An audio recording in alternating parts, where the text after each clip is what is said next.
피부고민연구소의 라니마우스입니다. 1월달에 업로드된 페룰산에 관한 영상에서 키엘 제품 페룰릭 브류 에센스에 관해 언급한 적이 있는데 자세한 후기를 궁금해하실 백색님들이 계실 수 있어서 제가 오늘 리뷰를 해보도록 하겠습니다. 1월부터 4월까지 사용하고 있는데도 이게 이만큼밖에 줄지 않았어요. 들이부은 건 아니지만 그래도 일주일에 꽤 많이 사용했는데 200ml짜리라 줄지가 않습니다. 그럼에도 3-4개월 사용하였기 때문에 제품에 대해서도 살펴보고 이런 에센스류를 사용하는 방법과 다 사용하는데 오래 걸리겠지만 또 재구매할 수도 있겠다는 생각이 들어서 리뷰를 해보도록 하겠습니다. 에센스라고 하지만 토너처럼 사용해도 될 만한 그런 수분 제품입니다. 정제수가 제일 앞에 들어있고요. 쌀, 발효, 여과물, 글리세린 들어있고 락틱 애시드가 앞쪽에 들어있고요. 프로판다이올 역시 들어있고 스쿠알렌이 앞에서 보습 역할을 또 해주는 것이고 120시간 발효한 육체곡 성분이 들어있다. 7일 만에 85%가 경험한 피부 광채가 있다. 페룰릭 애시드가 중간에 들어있는데 0.1%가 들어있습니다. 다른 화장품 회사에서도 볼 수 없는 배합이기 때문에 신기해서 제가 구입을 해봤고요. 페퍼민트 오일도 들어있기 때문에 시원한 향도 있고 오일감이 영 없지는 않습니다. 이게 향도 있고 가격도 있지만 양이 크니까 이걸 거의 1년 내내 들이부어도 될 것 같고 특히 이 제품에는 페룰산과 락틱 애시드가 들어있어서 굉장히 순하게 익스폴리에이팅 되는 그런 느낌이 있어요. 그러니까 제가 요즘 세게 각질 정리를 하지 않기 때문에 일주일에 3-4번 정도 이 제품을 발라주면 각질이 쌓이기 전에 자연스럽게 탈락시키는 그런 효과도 기대할 수 있어서 제가 쓰는 다른 제품에 비해서 너무 화장품적인 요소가 센 제품이나 한편으로 그냥 화장품 바르는 그런 재미를 느끼면서 사용해주고 있는 제품입니다. 토너 대용으로 에센스 제품이 필요하다 그러면 괜찮은 제품이고요. 키엘의 다크스파 솔루션이나 크림류를 그렇게 썩 선호하는 제품이 아닌데 이 에센스는 바르는 재미가 있습니다. 이 페룰산 락틱 애시드 에센스를 아침에 사용할 때는 토너 대용으로 사용해줍니다.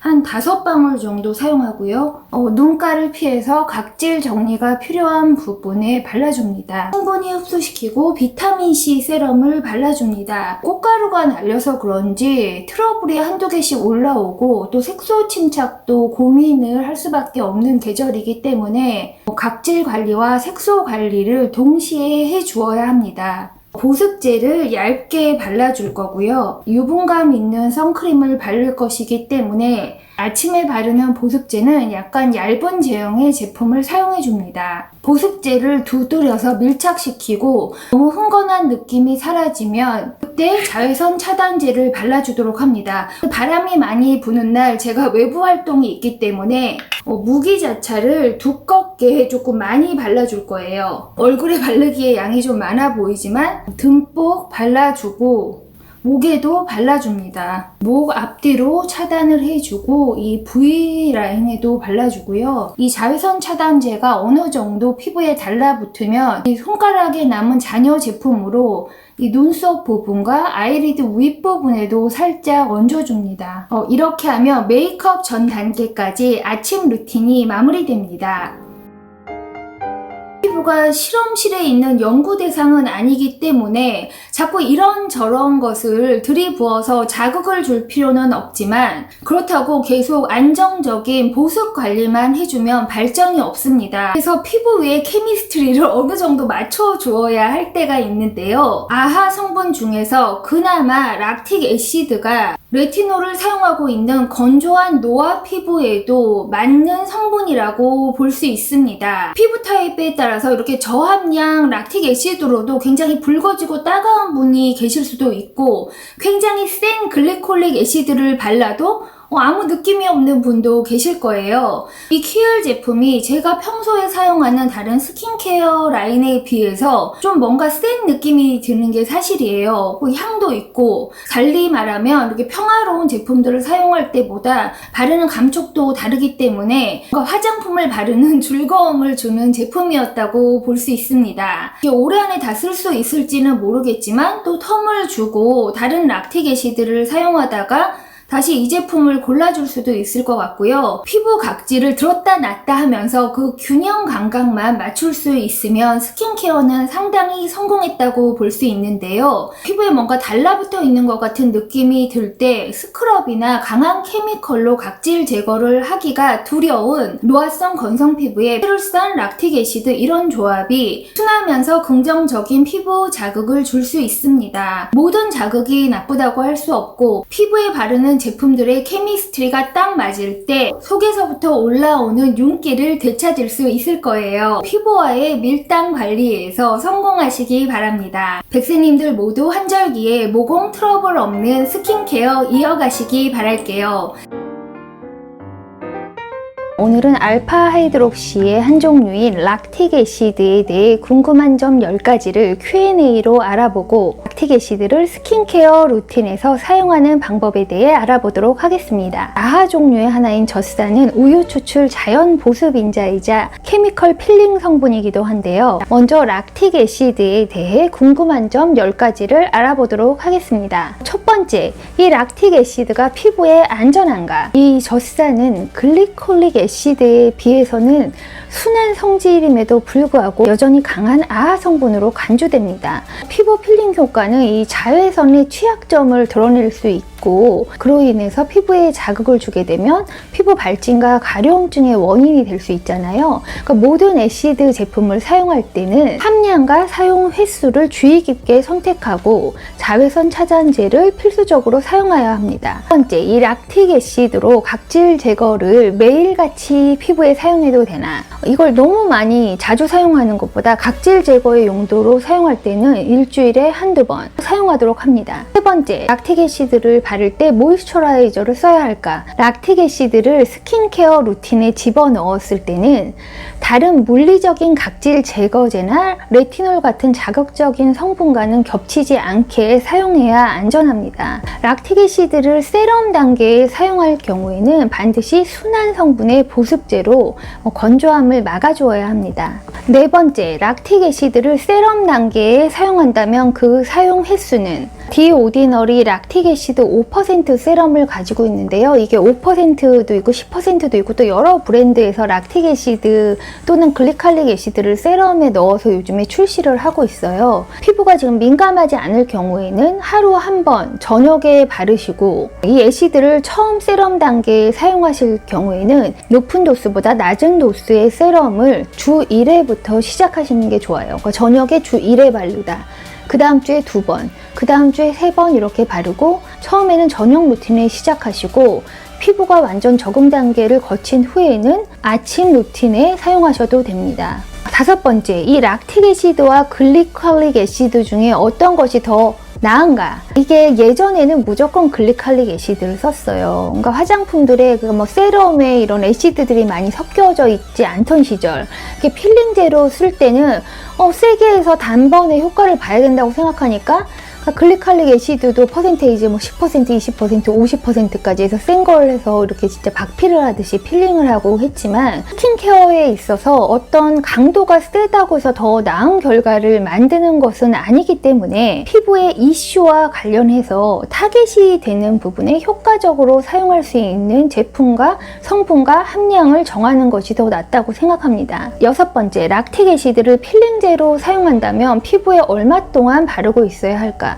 대부분 이렇게 락틱 애시드 30% 이런 제품을 필링제로 사용한다면 처음 사용할 때는 피부에서 5분에서 6분, 대체적으로 10분을 넘지 않게 바르셔야 하고, 그 이후에 세안하기 전에 중화를 해주면 좋은데요. 이런 대부분 필링제를 팔 때는 필링 중화제를 같이 파는데, 그 중화제가 없다 하면 베이킹소다와 물을 1대1로 섞어서 중화를 시켜주고 세안하는 것이 중요합니다. 그 중화를 한다는 것은 그 애시드가 활동하는 것을 멈추게 해준다는 뜻이에요. 7번째 질문은 락틱 애시드를 아침에 발라야 하나 밤에 발라야 하나? 저희가 사용하는 세럼이 딱 이 락틱 애시드 세럼 하나다.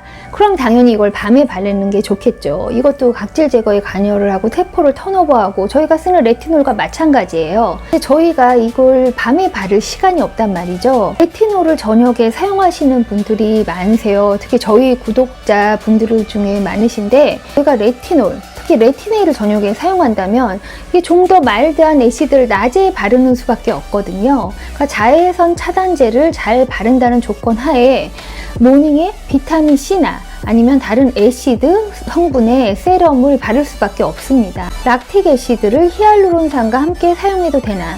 지금 이 디오오드놀이 락틱 애시드도 히알루론산과 함께 섞어놨는데요. 각질에 관여하는 이 애시드 성분이 피부를 더 건조시킬 수 있기 때문에 히알루론산과 함께 사용하면 피부 보습을 더하면서 이런 아하의 장점을 이용할 수 있는 좋은 방법입니다. 이렇게 디오디너리처럼 뭐 락틱 애시드 10%, 5%의 히알루론 애시드 섞여있는 제품을 사용하셔도 되고, 저는 히알루론산을 먼저 바른 다음에 이런 애시드 세럼을 얹어주는 편이에요. 9번째, 락틱 애시드를 레티놀과 함께 사용해도 되나? 만약에 레티놀과 이 애시드 제품을 함께 사용한다면 이 락틱 애시드는 일주일에 한 번, 레티놀을 사용하지 않는 날 사용하는 편이 안전합니다. 그러니까 이걸 바르고 레티놀 바르고 그러는 거는 조금 너무 셀 거예요. 두 성분 모두 그 세포 턴오버, 피부 세포를 재생하는 성격을 가지고 있기 때문에 그런 기능이 겹쳐서 피부 민감도를 높일 수 있습니다. 피부가 굉장히 튼튼하신 분들도 레이어링을 하는 것을 권하진 않지만,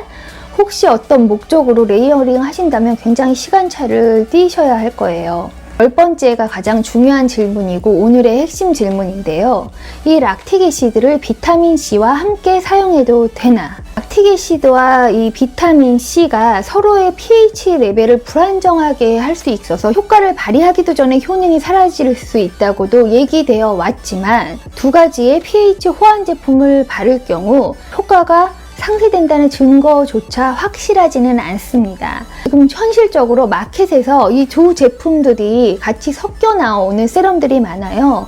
글리컬릭 애시드와 비타민 C 섞은 그런 미백용 제품들이 마켓에 많이 나와 있고요. 만약 본인의 피부가 이 성분들을 견딜 수 있다면 사용을 고려해 볼 수도 있습니다. 어떻게 아하 바하 제품과 비타민 C를 스킨케어 루틴에서 사용할 수 있나? 스킨케어에서 가장 효과적인 제품 두 가지를 골라서 아침, 저녁에 사용하라면 아침에는 비타민 C, 저녁에는 레티놀 제품을 사용해 왔는데요. 피부 고민이 점점 복합적으로 늘어가면서 이런 단순한 케어로 충분한 결과를 얻기가 어렵기 때문에 효과적으로 레이어링하는 방법이 거론되는 것입니다. 특히 피부톤을 밝게 하기 위해서 가장 중요한 두 가지 성분인 이 비타민 C와 아하 성분을 어떻게 사용해야 할까요? 첫 번째 옵션은 이 락틱 애시드와 비타민 C를 다른 시간대에 바르는 법입니다. 예를 들어서 비타민 C를 아침에 바르면 이 락틱 애시드는 저녁에 바른다든지, 이 락틱 애시드를 오늘 저녁에 발랐으면 이 비타민 C는 내일 저녁에 바르는 것입니다. 이 애시드를 겹쳐서 사용할 때는 다른 물리적인 각질 제거제는 사용하지 않도록 합니다. 두 번째 옵션은 락틱 애시드와 비타민 C를 레이어링하는 방법인데요. 사실상 그런 방법을 쓰고 계신 분들이 많이 있어요. 피부가 튼튼하거나 아니면 너무너무 극노화된 피부의 컨디션을 끌어올려야 하거나, 또는 이 성분 두 가지에 모두 굉장히 피부가 익숙해져서 견딜 수 있다고 생각하시는 분들은 이 방법도 고려해 볼 수가 있습니다. 애시드를 비타민 C 전에 사용하면 결과를 부스팅할 수 있다는 견해에 대해서 그 이유는 락틱 애시드를 바르면 다음 액티브 성분의 흡수를 돕게 하는 과정이 될 수 있다. 데드셀을 녹여놓기 때문에 제품 침투율을 높일 수 있는 거죠. 두 번째, 이 아하 성분은 피부를 더 애시딕하게 하고 pH pH 레벨을 낮추어주고 비타민C는 낮은 pH에서 흡수가 더 잘 되기 때문이다. 이런 이론도 있어요. 그렇다면 여기서 락틱 애시드를 먼저 바를까요? 비타민C를 먼저 바를까요? 저희가 제품을 얇은 제형에서 두꺼운 제형으로 가라고 하고 pH 레벨을 따질 경우에는 pH 레벨이 낮은 쪽에서 높은 쪽으로 바르라고 합니다. 그러니까 좀 더 애시딕한 산성이 높은 제품부터 바르면 되는데요. 비타민C의 경우 정상적인 피부라면 낮은 pH 레벨 3.5 정도가 흡수도를 높이는 데 좋고 민감성 피부라면 pH 5에서 6 정도의 내추럴한 pH, 피부와 가까운 pH 레벨을 발라야 민감도가 덜할 수가 있는데요. 가지고 있는 락틱 애시드와 비타민C의 pH 레벨이 가깝다면 3.5, 3.5다.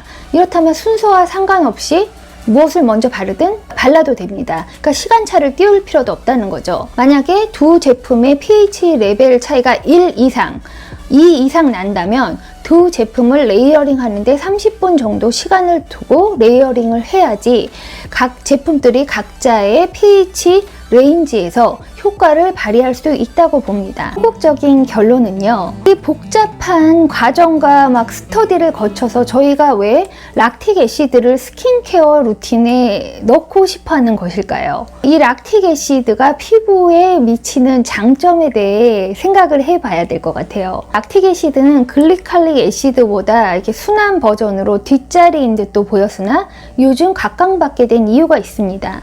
다른 아하 제품에 비해서 좀 더 보습력이 뛰어납니다.